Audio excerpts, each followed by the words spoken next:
With that, I would like to turn it over to Bill and Kim to introduce themselves and share about AVID Leadership Student Committees in Waynesville.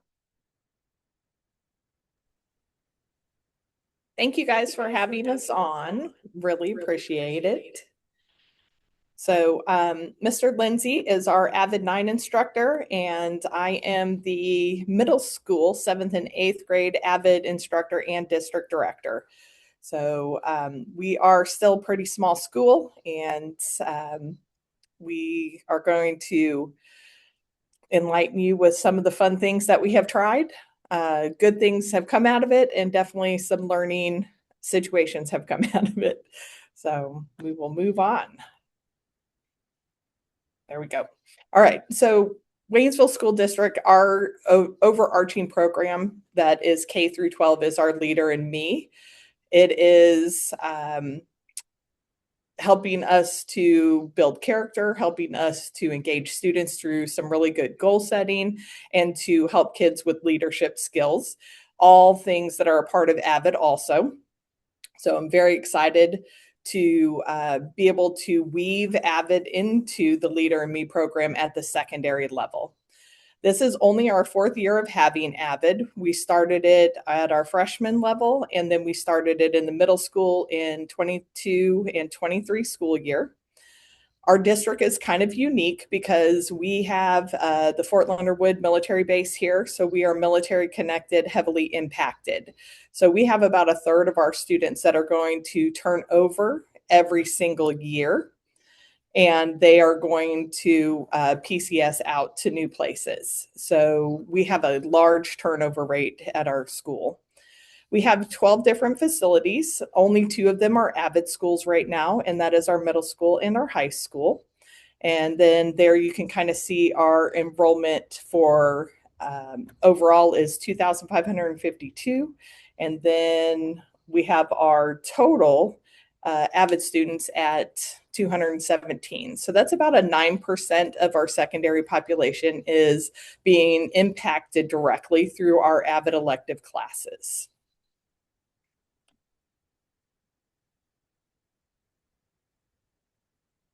Sorry, I'm trying to pull up our slides over here on the other side of things too. Student agency and rigorous academic preparedness and culture are the 3 pieces of the AVID curriculum that we're going to kind of touch on today, with the building relationships, persisting through obstacles, activating knowledge and leadership skills. The writing, inquiry, collaboration is the biggest part of these committee groups. And then our culture is another part that is just seeping out throughout the building with our Leader, me, and AVID working together. All right, and I'm going to let Mr. Lindsay start talking about the AVID 9 program and his student groups that are a part of his classroom activities, and then we'll get into the middle school area and its building-wide impact that it's having. Go ahead, Mr. Lindsay. Hey, good afternoon. Thanks for taking the time. And this is kind of an initiative that we started in the AVID 9 classroom mid-year. Kind of the agenda for today, we'll talk about the assigned committees, the leadership roles that the students currently have, the students' planning routine, and how that also helps the teachers' planning routine and helps me work through the AVID curriculum. We'll talk about the committee responsibilities for both the students and the teacher, how that's linked to the AVID curriculum, and then a quick summary and any questions from the audience. And if there's no questions, I'll keep. Yep, thanks. So some of the student skills that the committee program are trying to implement, it has really helped the students develop leadership skills, time and resource management. And when we look at the assignment logs, the time logs, some of the curriculum driven products that the students have to produce, this actually gives the students a chance to apply those skills. So we're kind of taking them from, yeah, I've got my time log done, I've got my assignment log done, and now we actually want to apply those skills in a real world situation and give them those skills that they're going to need in college or in a career and throughout life. It's definitely improved our communication skills. And probably one of the biggest things we cover, once a week, when we talk about college and career readiness, what are employers looking for? Um, and that's problem solving skills. The kids' ability to be able to graduate from high school, go into college, go into the career field, and be able to solve complex problems. Um, and then this is also helps them get ready for college. It helps them with career readiness. And the previous slide, we Miss McCall talked about Wicker and kind of what we've identified within Wicker. Here in Avid 9, we call the I in Wicker our superhero. And the reason we kind of do that is, the students have realized that without a deeper understanding, without the kids inquiring, they cannot improve their writing, they cannot improve their collaboration skills. So we've kind of taken the I in Wicker and we call the I in Wicker our superhero. So I'm sure the students will do some drawings and stuff like that. And they like the superhero I in Wicker. That they seem to really like that. It's kind of funny.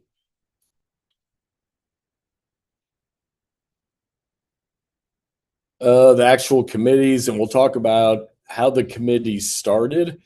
And kind of, this is one of the mistakes I actually made when we started them. We started with the class leader, a tutorial committee, and we'll talk about the responsibilities and the student and teacher expectations. Team building committee, we stood up a newsroom committee, and then our advertising committee. So those were the initial committees we started out with, and then we get towards the end, as we went along and got feedback from the students, as they reflected on how our committees were going, what they were actually getting out of it. It kind of changed a little bit, and then we'll look at kind of what committees the kids like the best, what committees they think are helping them the best, tying to the AVID curriculum, and really build those leadership skills so they can actually apply them today in high school and college and throughout their careers.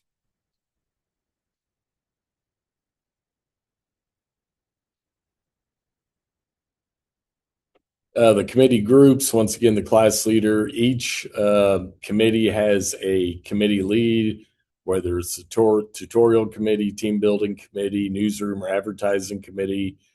Each one of those committees has a committee lead, and we try to, depending on the class size, we try to switch those committee leads out every 4 to 6 weeks. We have a 6-week grading period, so we kind of started out with the change out every 6 weeks. And it kind of also depended on the students themselves. Some students were ready for the additional responsibility. Some students were a little overwhelmed at first. I maybe put too much on them at first, and kind of had to throttle back a little bit. And we had to switch some committee leads out, but each committee starts out with a committee lead.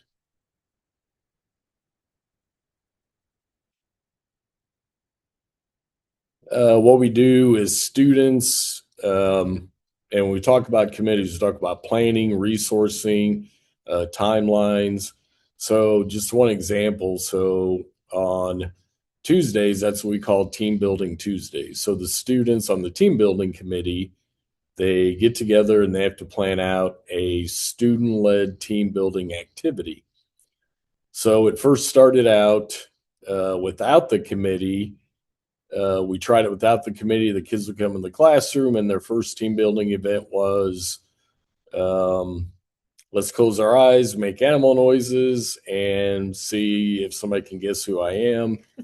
And we kind of talked about that. And I said, this is kind of the reason for the committees, so we can plan, resource, so we can collect everybody's thoughts.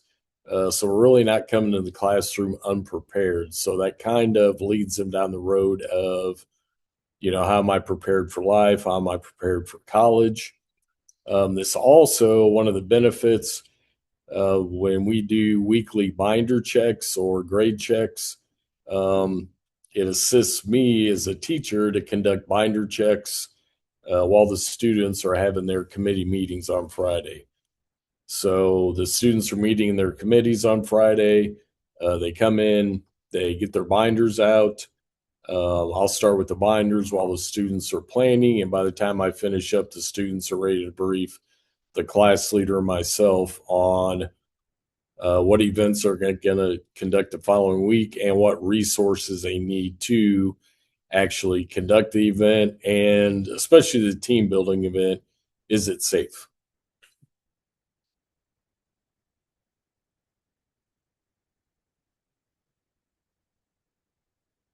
Okay, we started out with the committees on the left side, tutorial committee, the class leader and assistant class leader, they have oversight of all the committees. The class leader will brief the teacher on the committee progress, recommendations, and tasks. So the class leader or assistant class leader, that gives them the responsibility of going between the groups saying, hey, team building group, can I see your plan for next Tuesday? If we're getting ready to do a TRF, the tutorial committee will actually break the students down into their TRF groups.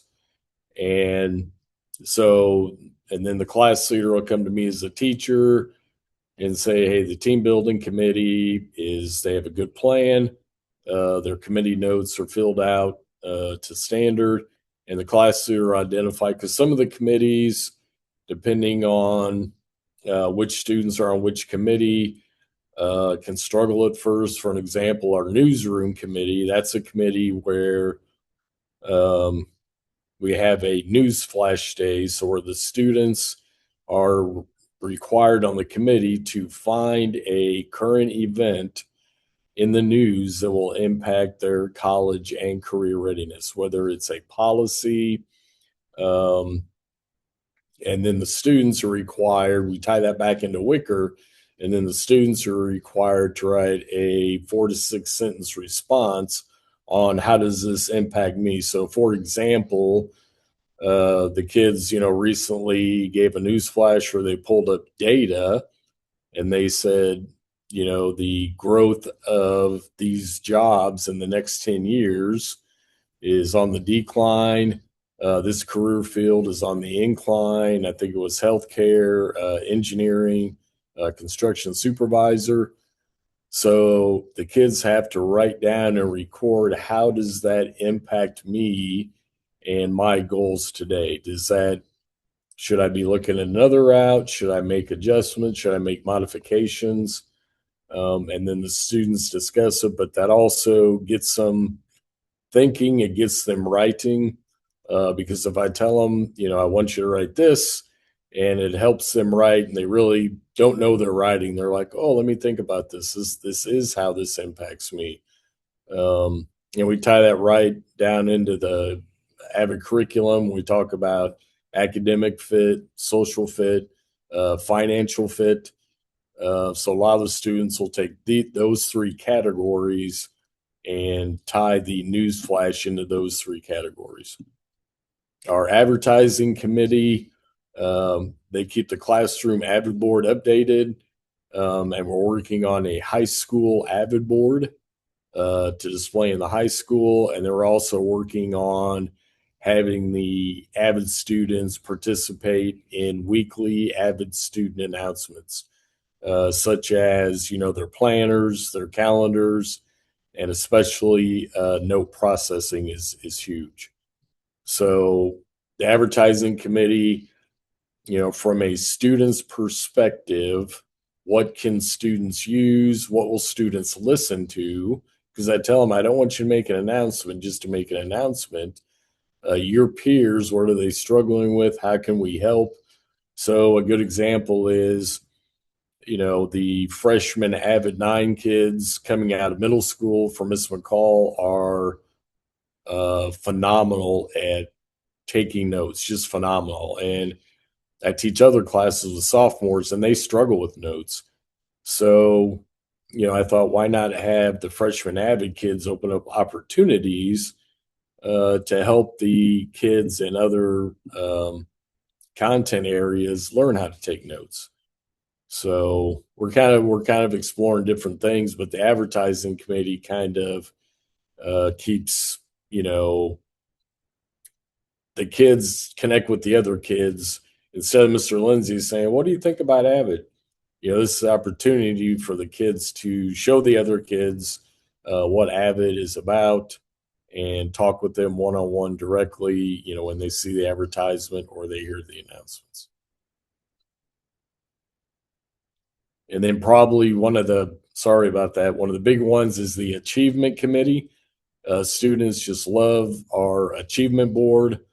So we do weekly academic achievements, and we do any achievement the student makes. It can be academic, it could be personal, it could be an athletic achievement. So every Friday, the achievement committee, and this is something Kim started. I really just kind of put the board up in the classroom. But the kids love the achievement committee. So, they say, "Oh, I got a 100 on my AP English exam," or "I was able to deadlift 100 pounds this week," or whatever the case. They love writing down their achievements. They love seeing those get posted for other students to look at. I'm going to interject here because one of the ones I saw this week when I was visiting the classroom was I improved my badminton serve. And so in PE class, one of the kids was really struggling with badminton.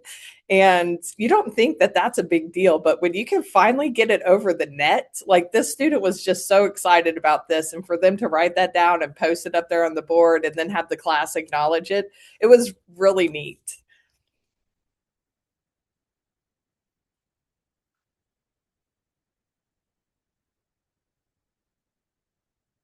Some of the products the groups produced so far is a committee planning guide, and we're still working through this, and we'll talk about this a little more in just a second. They produce the student academic and achievement board, the AVID bulletin board. We're trying to get that finished up. AVID Tiger Time announcements, and we have one of the students. And one of the things that's interesting is, as of this morning, and Kim previously talked about our Lighthouse team, there is a lot of AVID students being selected and recommended by teachers to be part of the Lighthouse team in the Waynesville School District. And those are the students that the teachers want to interact with directly to help build Leader in Me initiatives. So a lot of those kids, the teachers are recognizing or recommending to serve on the Lighthouse Committee are actually coming out of the AVID classrooms. So that's something, I found that it's definitely something to celebrate, in my opinion. The students also have put together, and we continue to refine our Socratic Seminar student guide and rubric. And the kids, I honestly didn't think as freshmen, as AVID 9 students, they could really pull off a academic, productive Socratic seminar, but they just loved them. They go crazy over the Socratic seminars. It took a while to get them there, for them to understand the structure, the ground rules, how to do their reflection correctly. But once, between the TRFs and the Socratic seminars, they think those are awesome. They always ask, when are we going to do our next one? So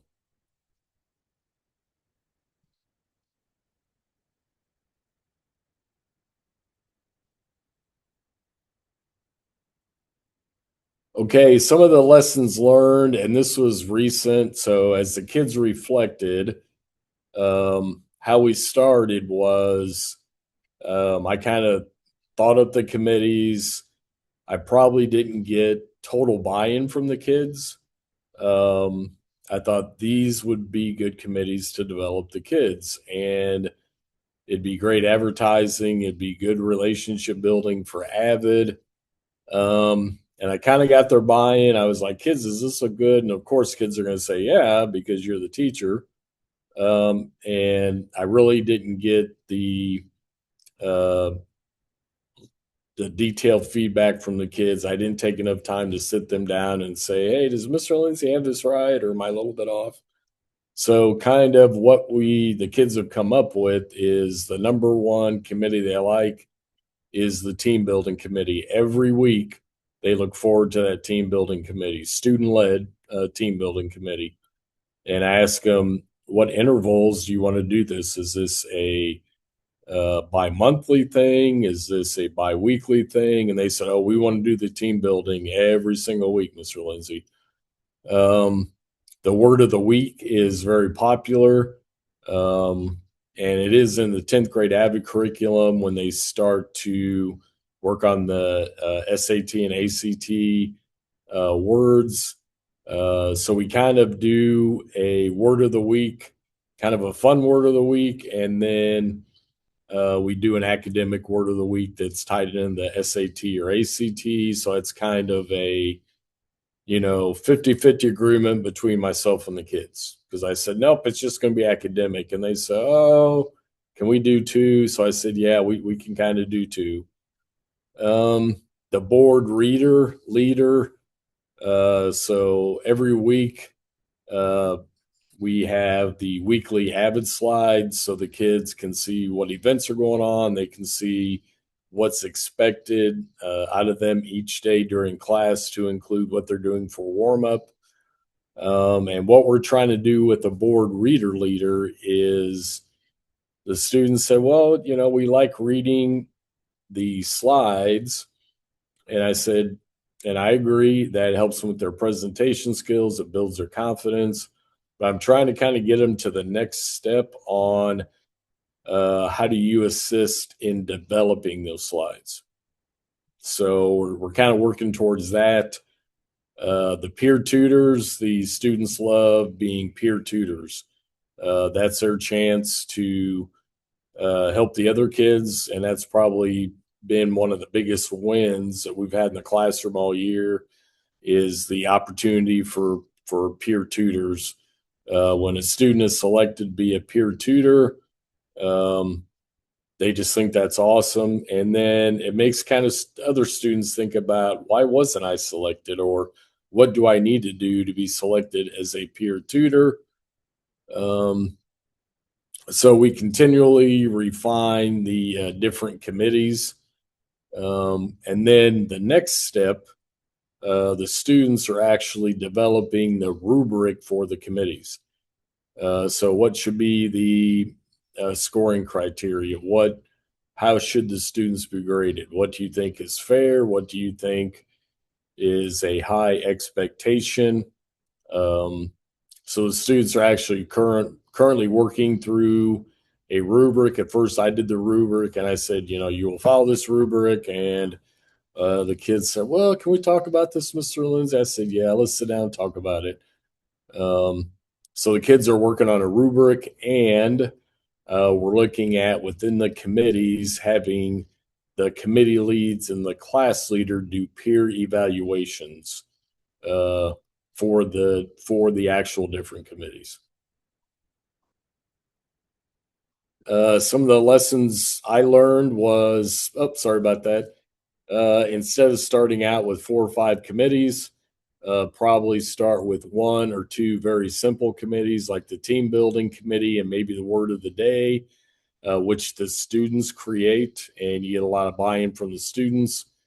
The students, initially, I did not allow students to create a peer grading rubric, and I kind of went back after talking to the students, and they're working on creating because really when they create the rubric for that, or they have an opportunity, and that kind of empowers the students.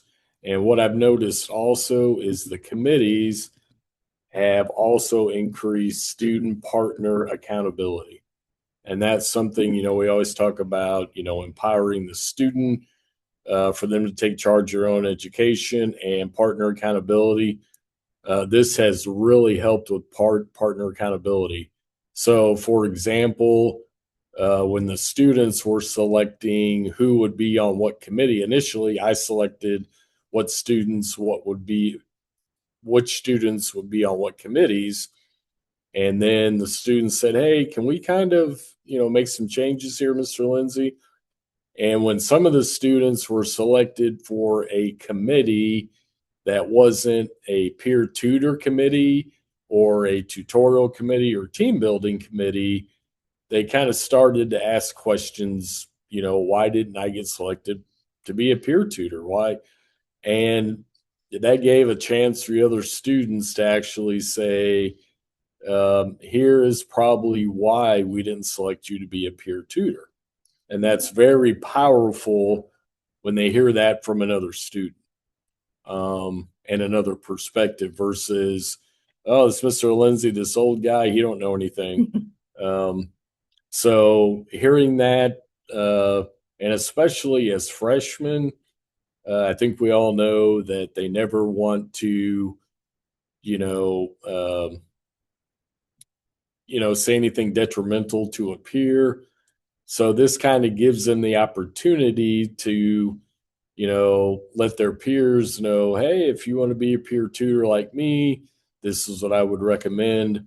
So they're kind of hearing it from the teacher and all of their peers, which has really helped in partner accountability.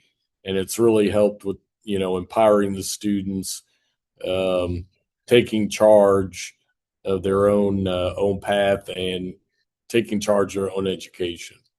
Um, I, would recommend student committee leads, which have previous AVID experience or display leadership qualities. And initially, I rotated students every 4 weeks initially.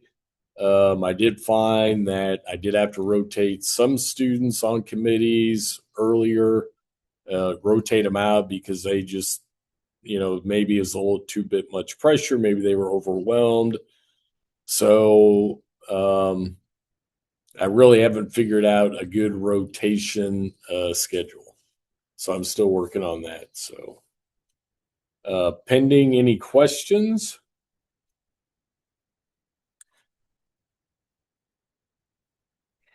Can you elaborate or tell me more about the eye, the superhero thing? So, we actually had an aha moment in class, and we were breaking down Wicker, and I told the students, they always talk about Wicker, but I said, let's really take a deep dive into Wicker.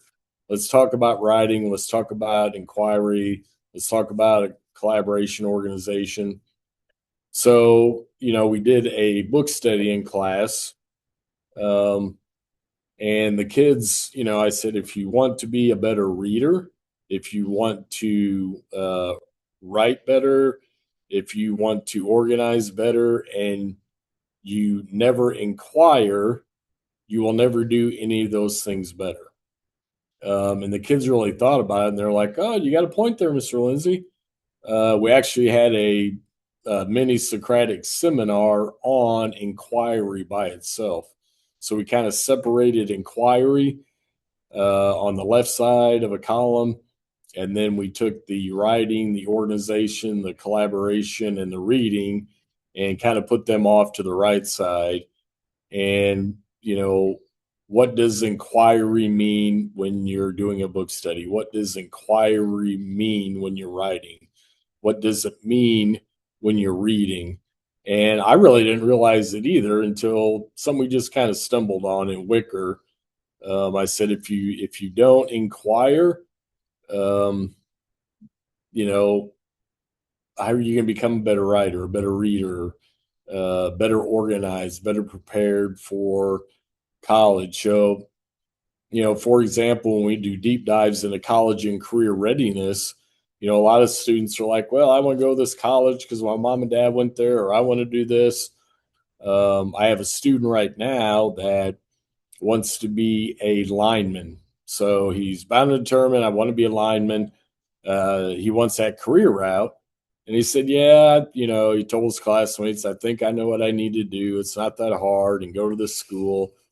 And when he really started to inquire and do more detailed research, he found out, he said, I didn't know I can go to all these schools. I can be motivated all day, but if I'm colorblind, I will not be accepted anywhere. And he said, if I wouldn't have inquired and gone deeper into detail, I wouldn't have been able to write more about this. And now it's made him read more about it. He's like, I didn't know that, because a lot of times as freshmen, as we all know, they know more than the teacher. They're like, nope, we don't believe you, Mr. Lindsay. So we're really starting to break down the inquiry piece kind of by itself and how that ties into the other Wicker areas, if that makes sense. So it's something we've stumbled on. So we're going to make some superhero posters with the inquiry, like do a Wicker and then make the superhero in the center, and how that's connected to the other areas. And when I went home, I told my wife, I was like, I really never did think about this, how important inquiry is. We cannot do anything else inside of Wicker if we do not inquire, or we're not serious about inquiring. And how do we inquire? What does that process look like? So that's just something we stumbled across.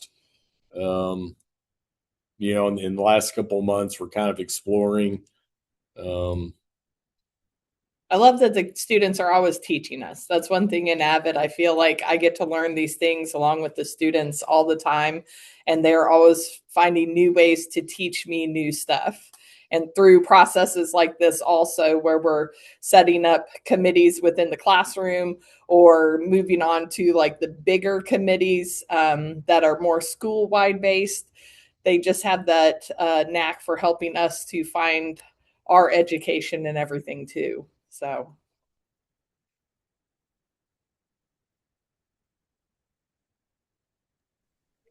Yeah, I have a question. Just it's interesting. We're doing something similar to this with our seniors, but I really love the idea of starting it earlier with freshmen and having them build on these skills programmatically.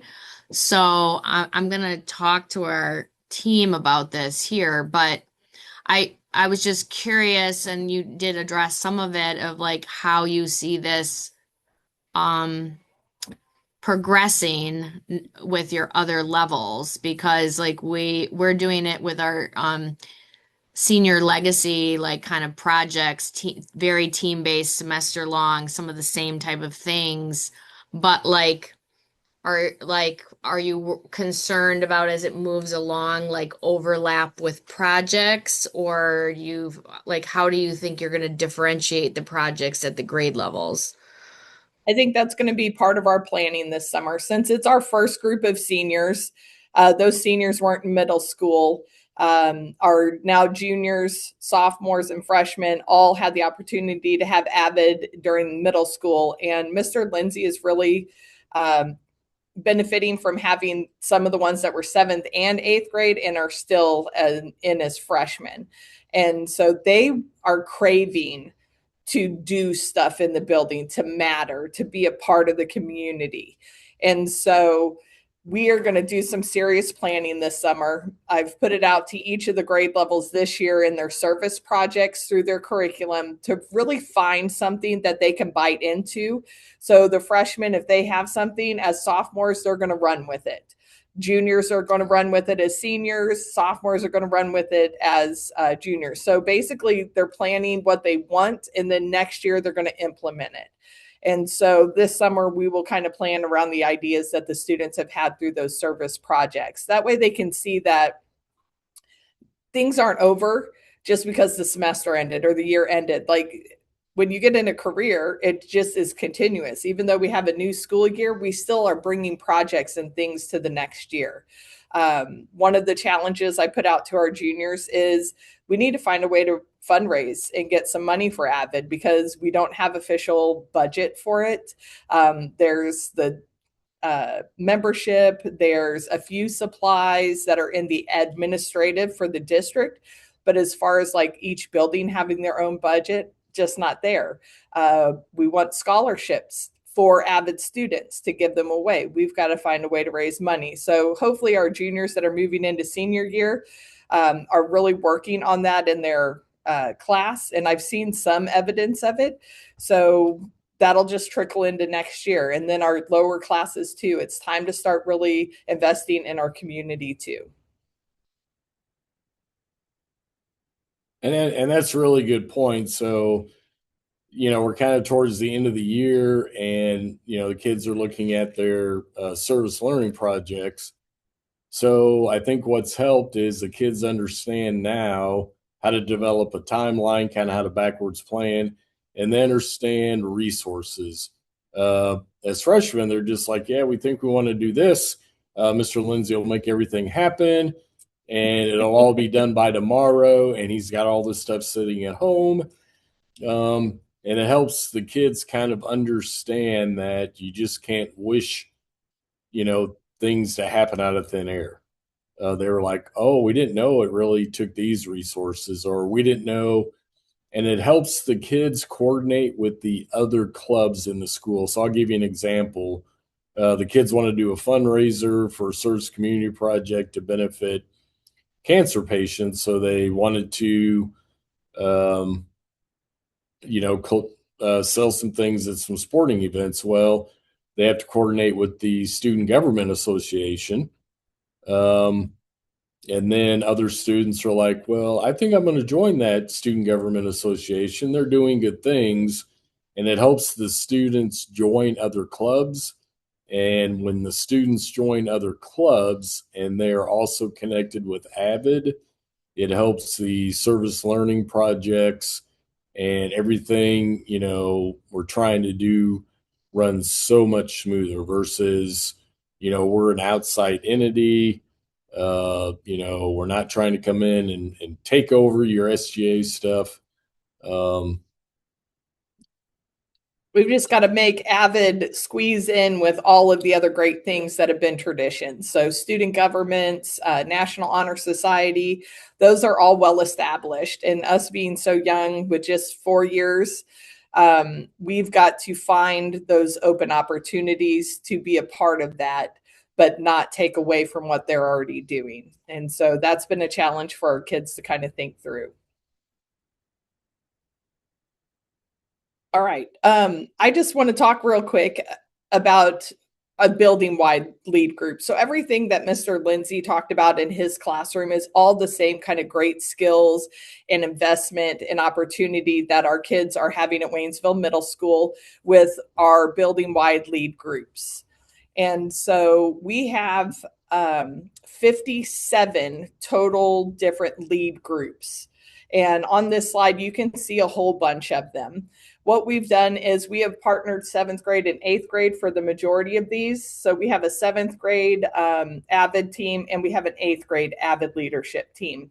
And then we have a 7th grade spirit squad, and we have an 8th grade spirit squad. And so all of our teachers and paras are required to have a lead group during our Wednesday intervention time. We take 1 day a week at 30 minutes, and we've turned that into our leadership groups. And this is a part of Leader in Me, but it's also that piece that overlaps with AVID. So we have taken and divided all 880 of our students into these different lead groups. And within those lead groups, they have goals, they have projects, activities that they do each week and that they try and put together to benefit our school. if you can go to the next slide, I'm going to cover kind of the same things that Mr. Lindsay covered, going over like our purpose. I've got some sample work, leadership roles, planning, committee responsibilities, and then again, hurdles. I'm going to focus on the AVID lead group because I'm in charge of the 7th grade. And then I have Ms. Scholl, who is also AVID certified 8th grade math teacher. She's in charge of the 8th grade. And what we've done this year is just kind of combine them together. And the motto that we came up with as a team with the students was college and career for all. And so it was a simple message, and we had to figure out a way to do that. We have 35 total students, half 7th grade, half 8th grade. We focused in on those leadership skills. We focused in on time management, communication, and problem solving are our big ones also. On this next slide, you're going to see we have a running document that we use in our AVID lead group every week. These are all of the different committees that those 35 kids were broken down into. These were the activities that they came up with that they thought would work and benefit. So our first couple weeks together, we're team building, learning each other's names. We're just doing general research on college and careers and what's needed. And this is how the kids broke it out. Now you can see there are a lot of different things going on. And so that was one of our hurdles, was how are we going to get all of these little pieces from this one committee? So as we went on through the year, we did a survey here at the end. Several of the students mentioned maybe separating into separate committees, one being career, one being college. That way we can impact more kids and we can get more tasks done. So I thought that was a great suggestion. The ACT SAT is one of our groups within that, or subgroups within that group. And so you can see here, their job was to come up with ACT SAT questions. And so we put those out about once a month as a challenge for the students to do when they have extra time in our intervention times, which is, they're called Tiger Time. And so it's an everyday thing for 30 minutes. We tried to allow that to be for intervention, test makeup, work makeup, and enrichment. But the ACT SAT really helped and fit into that enrichment piece. Then we're going to take a look at some of the other subcommittees here. So the teacher awards was one of the favorites this year when we went out and gave out certificates to teachers for good instructional strategies, or having their 5 things updated so kids could fill in their planners and be proactive each week. We had the team builders, we had the CCR flyers, we had the college and virtual tours. That one's been kind of a challenge, trying to get kids to build college virtual tours, but the activities they've come up with, the building has really loved. So we just got done with our spring college madness. Each kid got a flower and they got to pick a college and then do their facts and put their name on it. And we've used those to decorate our hallways here for spring. So 900 flowers are lining the hallways. So our groups and committees, these are some of the other projects that they have done. It's okay, you can go to the next slide. Yep, so this was our spirit subgroup. And so they did a spirit week for college and career readiness, one each semester. And those were the flyers that we got to after weeks of planning, preparing. Those are some of the kids dressed up like teachers and have their college gear on. So it was simple things, but this is all student made. The flyers were made by the students, presenting to the principals, asking for permission to do this. All of that was a part of the work they do each week for our lead groups. The next slide is another one of our groups, and it is going to be our CCR flyers. And so in the fall, we did the Macy Day parade, and all of the colleges that participated in it, the kids drew one and made a flyer, and we put them up in the hallways. The spring, we focused on all of our teachers and where they went to college. And so they made flyers for each of the colleges that our teachers went to. So they've done a really good job. And these are some of the things they've really enjoyed to do, is to make these and hang them up. And then here's our virtual tours. Last year was our first year of doing these groups. And so my group last year were mostly AVID students. And so they had some practice with virtual tours. So they had 2 they made that I used this year that we finished up toward the end of the year, and then 1 that we had used the previous year. So it was difficult. This is one of the areas where we've had the hurdles getting kids to develop these. So they had a template, they had done one, but trying to get them to navigate through college websites is a lot of fun and going to require a lot more training in order to get them to develop some quality ones. But they do love doing these, looking at them. They love the hype videos that are on each one of them. So they've done a really good job of trying to put those together. This process is happening every Wednesday at our school. It started in late October and we just finished it up in April. So we take about a month to get to know the kids, take a month to promote the different clubs that we have or lead groups that they can be a part of. We put slides out, informationals out that during Tiger Time at the beginning of the year, they're kind of talking about what these are, what you're going to do in them, what the responsibilities are. And then the kids got to pick their top 3 out of those different lead groups. They got placed, and then we started the committees. And so each week they come in, we do these processes. Each group has a little bit different focus, a little bit different activities and clubs that go with it. Like our cheer squad, they learn cheers to do at ball games, sporting events, and then they come and they go to the games together, they sit together, they cheer on the team. So it's fun to watch them become a part of the community, doing things that they do in the day, in the evenings also. The committee, like I said, we have president, vice president, secretary that make up our leadership group within our group. And they go around and keep all the students on task and filling out their document. And then anytime they are ready, they'll present to the teacher. They'll present their information to the class. And then if we feel like it's time to bring in a principal to get approval, then we call a principal, they come down, the students do all the presenting and getting everything together. So it's nice to watch them step up and take that. And I really just have to facilitate. Michelle just has to facilitate and make sure they have the resources they need. Last but not least, those hurdles, I've talked about a couple of them. Maybe starting smaller, maybe not taking 900 kids and trying to put them all into groups, starting a few of them, letting kids come in as they want to. With us, the Lighthouse certification process required that all kids be a part of a group. So we wanted that, we made it happen, but I think starting smaller would be better. Having an opportunity to change venues. So some of the kids that got into groups, even though they picked it, they got there and realized they didn't like it. So at Christmas, we had an opt-out, but you had to have a reason. You had to write down your reason for not wanting to be in the club.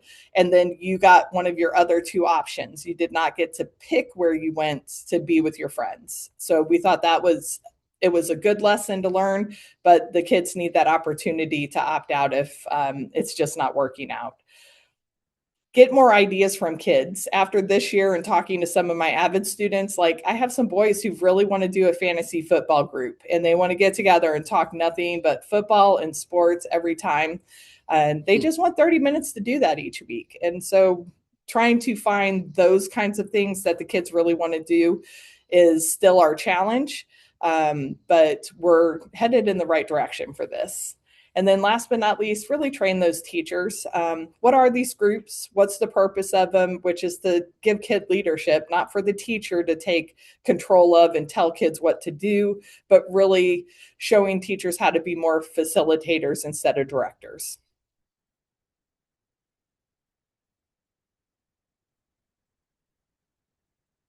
Thank you for letting us come today. I know we went a little long. I'm super sorry about that. That's okay.